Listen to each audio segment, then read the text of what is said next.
जब राम लक्ष्मण ससुरारी जा रहे हैं लोग शादी करने के लिए, तो सखी लोग गारी गा रही हैं। गीत के माध्यम से हम सुना रहे हैं आप लोगों को। अरे राम जी से पूछे, अरे राम जी से पूछे, जनकपुर के नारी बता द बबुआ, लोगवा देत काहे गारी बता द बबुआ। अरे राम जी से पूछे, अरे राम जी से पूछे, जनकपुर के नारी बता द बबुआ, लोगवा देत काहे गारी बता द बबुआ, लोगवा देत काहे गारी बता द बबुआ। हम तोह से पूछिल ओ धनुषधारी, हम तोह से पूछिल ओ धनुषधारी, एक भाई गोर काहे, एक भाई गोर काहे, एक काहे कारी बता द बबुआ, लोगवा देत काहे गारी बता द बबुआ, लोगवा देत काहे गारी बता द बबुआ। राजा दशरथ जी कलन होशियारी, राजा दशरथ जी कलन होशियारी, अरे एक ही पुरुष पर, अरे एक ही पुरुष पर तीन तीन गो नारी बता द बबुआ, लोगवा देत काहे गारी बता द बबुआ, लोगवा देत काहे गारी बता द बबुआ।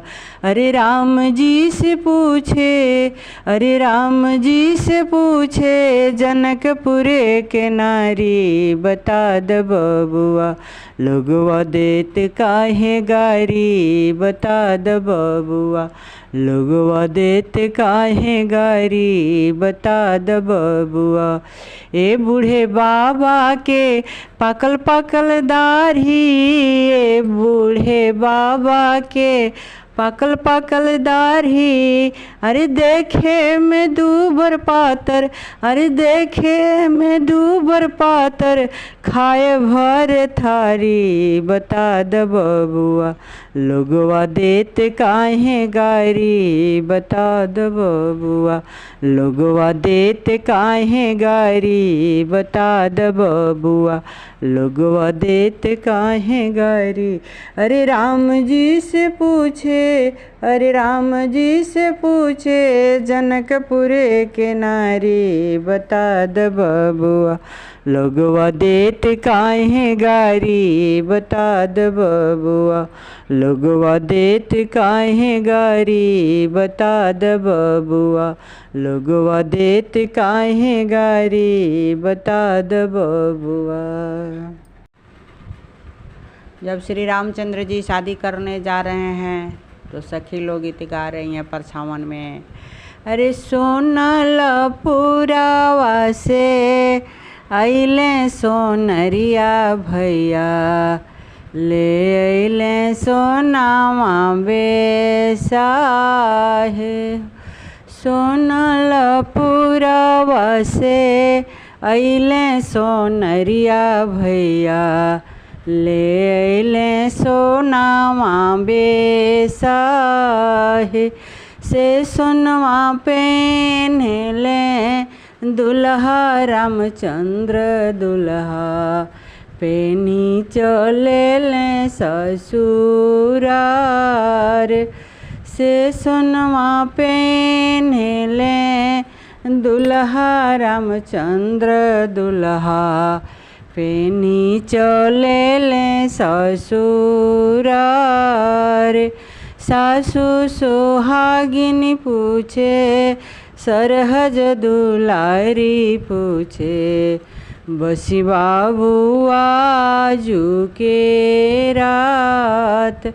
सासु सुहागिनी पूछे, सरहज दुलारी पूछे, बसी बाबू आजू के रात।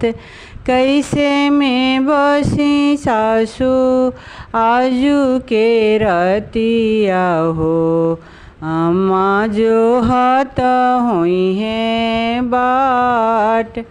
कैसे में बसी सरहज आजू के रतिया हो, भाभी जो हाथ हुई है बाट। बटिया जो हाथ हुई है, छतिया फाटत हुई है, नैना ढरत हुई है लोर।